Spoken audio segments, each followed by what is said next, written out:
Michelle, for the invitation to come and meet you all. It just feels very exciting to be here, realising where everyone's from and in such a great network of professionals.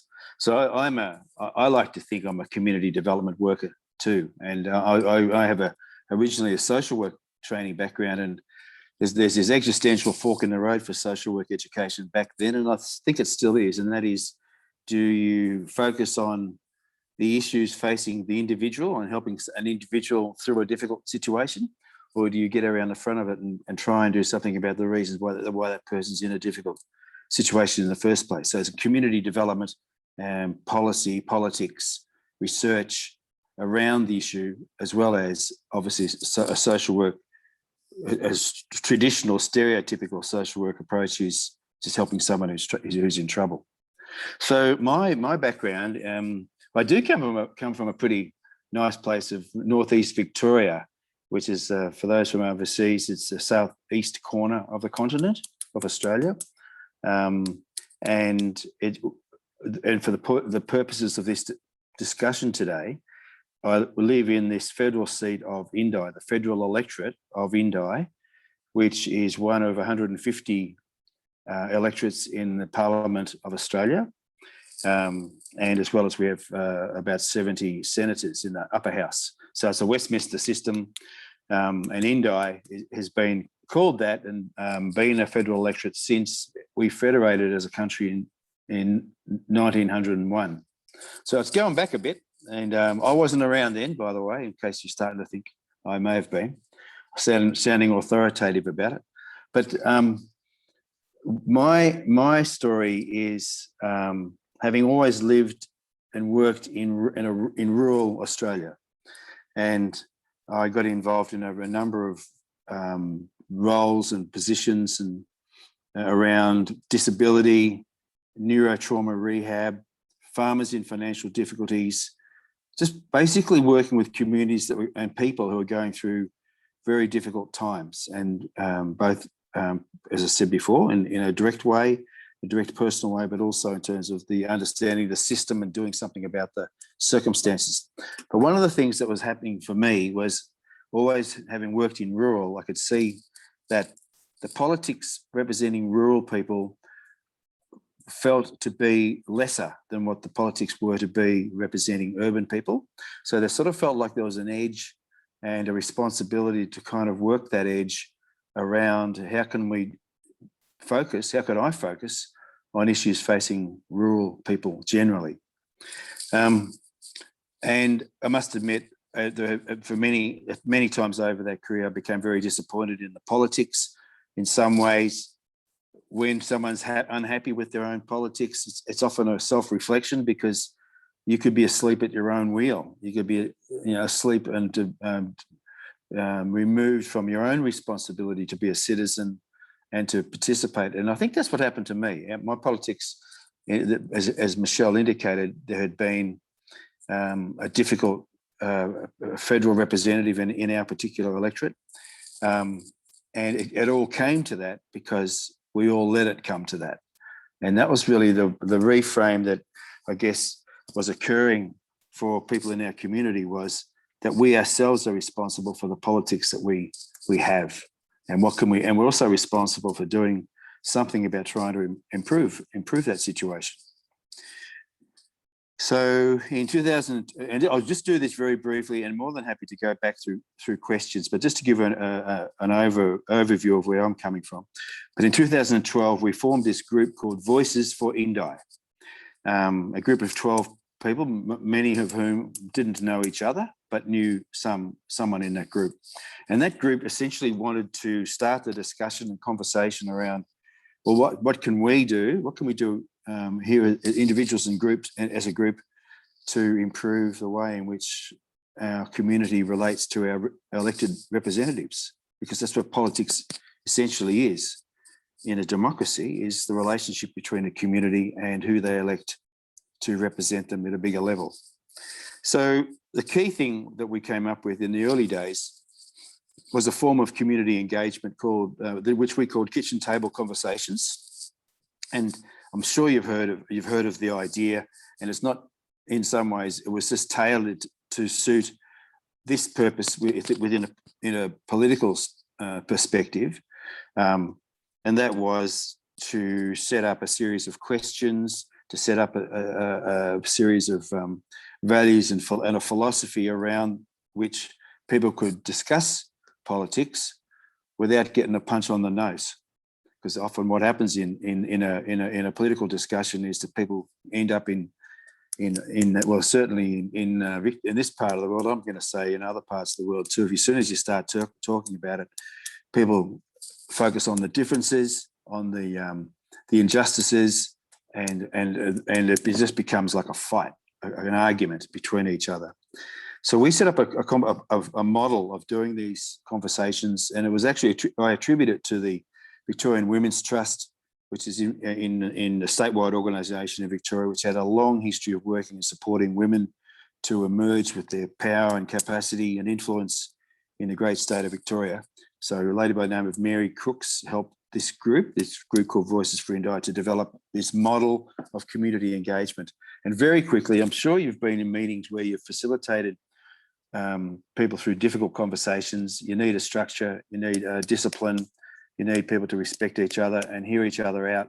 And so that's essentially what the role of our facilitators were. We had about 500 people initially participate in these conversations, and we had about 55 actual conversations. So the facilitator's job was to ensure that when each person was speaking, in answer to questions that we delivered to us, asked of them, that the other 9, let's say it's 10 in the group, but the other 9 would just shut up and listen. Just listen to what it is that other people say, and what can you learn by listening without coming in with a judgment about, look, listen, old mate here, I need to tell you that I'm right, so therefore you must be wrong. It's a real habit that we have, and the facilitator's job was to keep that really disciplined, so that each person could say, so Mary, in answer to the question, what do you like about this region, that Mary could say that without interruption, talk about the things that she loved about it, the things that could be better about it.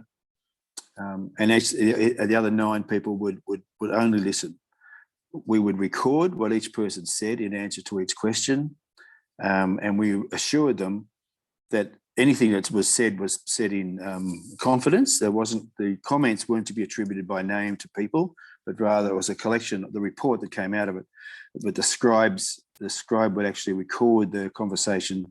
It ended up in a report, which was a summation of all the conversations, all of the issues raised, all of the opportunities seen to present to ourselves and how we could improve our political engagement. And I'll just use one example, because this wasn't actually everybody's cup of tea, this whole process. And I remember, I'll just use one case example where this fellow Michael, he turned up to one of the groups that I was facilitating, and he had his arms folded, and he's rolling his eyes, and he's looking up at the ceiling and then down at his watch, and his legs were crossed. And being trained in analysis of body language, I realised he didn't want to be there. But and it looked like his wife told him to be there. That's pretty much what the whole picture looked like, So anyway, off we went, and I said, got to Michael. So Michael, tell us about, what do you think? What do you think of the big issues around here? And off he went with a whole list of things that he wasn't happy about, both local government, our state government, and also our federal government levels of responsibility. And so when he got to his finished that, I checked back, and I wanted to be really sure that we heard what he said. And said, Michael, so you've said A, B, C, and D, E, F, G, and H. Is that right? Have I captured the key things that you've said? Because we want to make sure that the scribe has written down what you've just said. And he had this shocked look on his face, and he said, nobody's ever listened to me before. And it was sort of a really profound thing, that I actually had listened, fed back to him, and this is the discipline of it. And I'm sure, I sense I'm talking to people who know exactly what this is about. But when you listen intently, you reflect back in the words, you capture what it is, to have a sense of what they're feeling about what they're saying, which is like empathy, which is a new word in Australian politics. But the idea of hearing out what people have said, respect and honour what they've said without interruption, and acknowledge that someone else in the room might have a different view, but that doesn't matter. So that's what we did. And in a nutshell, I can go back with much more of the detail, but that report led to, it was offered as a report to anyone who was standing in the upcoming federal elections, which was, Michelle said, in 2013. Our federal member had already, at a point in the existential crossroads, had said to us, I already know what all the people in this electorate feel, so what do I need to worry about this rubbish? And pretty much that's at the point when we decided maybe we need to find somebody to stand and actually listen to what it is that's being said, and stand on a mandate of what it is that people are feeling when they feel safe and respected and honoured, not shouted down when you go to a public hall and try and work out what's the community saying, but when you listen to what people can say in small groups where they honestly will express what they feel in a secure environment. So we gave each person standing a copy of the report, and at the same time we went through a selection process and found someone to stand for to represent the federal seat of Indi as an independent, not as a member of a party. And I'm not sure if some of you may have heard about this, but the Liberal Party, which is more the conservative party in Australian politics, had held this seat since Federation. And at this subsequent election, and I'll go back through the campaigns in a bit, but Cathy McGowan was the candidate who was selected, and she went on to win that election by 430 votes.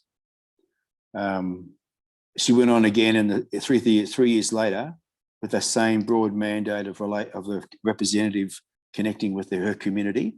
At the 2016 federal election, she wins again by 5,000 votes. And then in 2019, the third federal election, Cathy indicated, leading up to it, Cathy had indicated she was thinking about standing down and would be open to, if we could find someone who could step up, then Cathy would step down.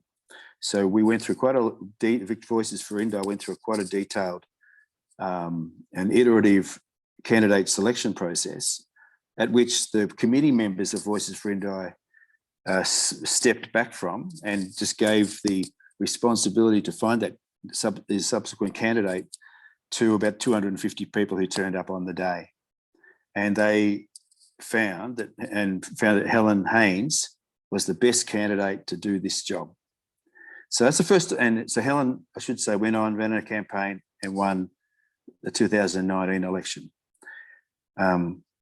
And Helen's, that situation of one independent following another in Australian politics was that's the first time that's ever happened. So in a way, the idea of community up representative politics as opposed to party down politics had become normalised. It sort of become like, well, the sky doesn't fall in, the community gets engaged, the community gets involved, the community has a responsibility for who they find and invite to be their representative, or candidate initially, and then the representative, and the community can get involved in the campaigns for someone who they feel convinced will be, who will honour the idea of representing their own community in this electorate of Indi. Now, in the Australian politics, elsewhere, I'm sure, but often what happens is if it's a party representative, they get elected, and then pretty much after that, their voting pattern reflects what it is the party wants them to do. So people, for that sort of representative, in effect, you're voting for a franchise of an idea, which is the party will run your politics for the next 3 years. Whereas under this model, there's no franchise. It's a direct it's a direct relationship. So we have a representative who is now not only voting, is basing her voting in the parliament on what it is she knows and learns and negotiates with our local community. She goes and then goes into parliament and votes through a number of prisms. The first one is it good for the people of Indi? Second one was, is it good for this country? And is it good for my local community? So she actually puts it as a cross-checking as to against every piece of legislation. How does it relate back initially and as a prioritised way back to my own electorate? So that's where the starting point of this process has led to. So community development engagement has led to a serious incursion into the realm of politics, which has previously not really been the domain that community development has sort of seen things played out in the same way. I mean, and some of you may have done that, and I don't mean to disrespect that, but as a broad statement, community development and politics direct influencing the outcome of elections is not such a thing in the world. And it may be, and I'm pretty keen to hear other examples too, but I'm pretty pleased and happy and proud of what's happened here. And just before I know we must be running out of time, but I'll just quickly say that since the 2019 election, I actually stepped down from the Committee of Voices for Indi because I wanted to emphasise and focus on anywhere but Indi, because there's pretty much now a lot of inquiry from all over our country. We had a recent convention, online convention like this in March, and people came from all over, 300 people came from all over Australia, from 80 of the 150 electorates. So there's people out there from all over who have got a big interest in the idea of this community representative politics up rather than the party representative politics down. And so since then, I've been working back in the community development space in supporting groups and individuals and groups to form and emerge and to become like a voices for wherever that electorate is all around the country. So there's now 30 electorates that have a voices for group within them, and that's growing. And some of them haven't decided yet as to whether they will stand a candidate, but they are definitely committed to improving the engagement with democracy, participation, citizen responsibility to be involved, to teach your children, support your kids to become good citizens and see that democracy is not a bad idea when you look at what else is available. So we sort of feel like this is a long-term project, and I can see, it started from in this part of the world around an idea, and it's led to potentially like I wouldn't better not say a revolution, because that connotes the wrong feel, but it will lead to Australia having like a wake-up call to how we need to take our politics seriously and don't be so cynical or take it for granted or lazy. In Australia, for those who don't come from here, the saying is, if the barbecue's on and the beer's cold, what's your problem? There's this sort of a natural laziness or sort of like disconnect from politics. And we feel that's actually to our detriment, that our society could end up in a way where no one really cares about it. So this project is definitely a way to improve and support people to step up and get involved. So that's an overall, a broad view of the story so far. I know I must be up to 20 minutes. Happy to talk about campaigns in more detail, Michelle, but in summary, what I could do say is that they were very energised. We had lots and lots of people in the leading from about 700 in the first campaign to 1,700 in volunteers in the third campaign. We I guess created a sense of fun and joy and quirkiness. We localised the hubs and where people could orientate towards a strategy from wherever they lived, quite a large geographic area. It didn't require you to go to the capital city to get involved. And we've got to learn how to, what we call new power, which is sort of radical trust and radical devolvement of responsibility and opportunity back into localized situations. So it's a bit of a philosophy now. It's become a bit of a norm that we do want people out there. You bring to this contest, this campaign, whatever you can bring that you feel will be helpful for the candidate to win. So we're trying to harness people's energy to people who want to participate. So in a way, all the preceding stuff energizes people's wish to see the candidate that they support to win. So they want to get involved. Wonderful. How am I going? Thank you, Denis. And I think it's that be the change that you want to see in the world. And that's where Indi took it and embraced it. And I always laugh, and it's, still makes me chuckle to this day. At the end of when the outcome of the 2013 election was announced, within a couple of weeks, the Conservative Party that had held the seat thought that the community had made a mistake. They didn't know what they were doing. They'd elected the wrong person.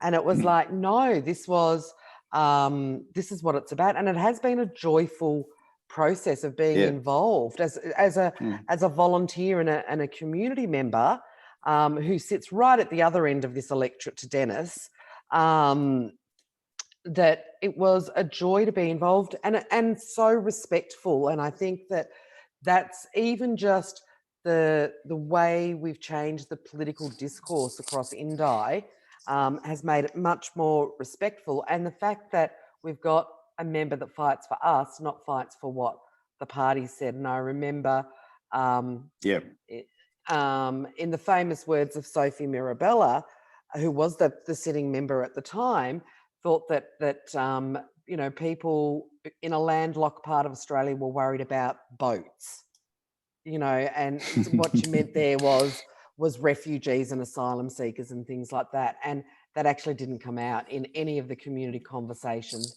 to be a major issue. So Yep.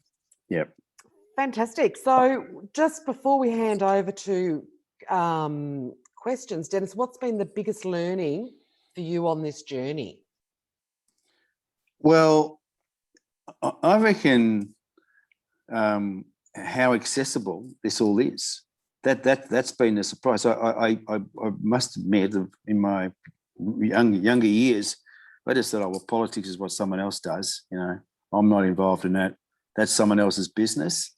And in fact, unless you're a member of a party in Australia, there's no doorway to walk through to participate in politics in an influencing way. There just didn't seem to have been an invitation. And often, as I was intimating before, politics was sort of like a no-go zone for people because it just become an awkward, the creme brulee would be all over the place, at the end of the meal because people have got into an argument and have you couldn't find a way to engage constructively about, this is my life, this is my community, my kids are going to grow up here, our society, we want it to work, we want my kids to grow up in a functioning society. Where do you even start if you can't get involved? And so to me, I guess in reality, that how easy it has been to get involved and go from this. I think everyone feels it.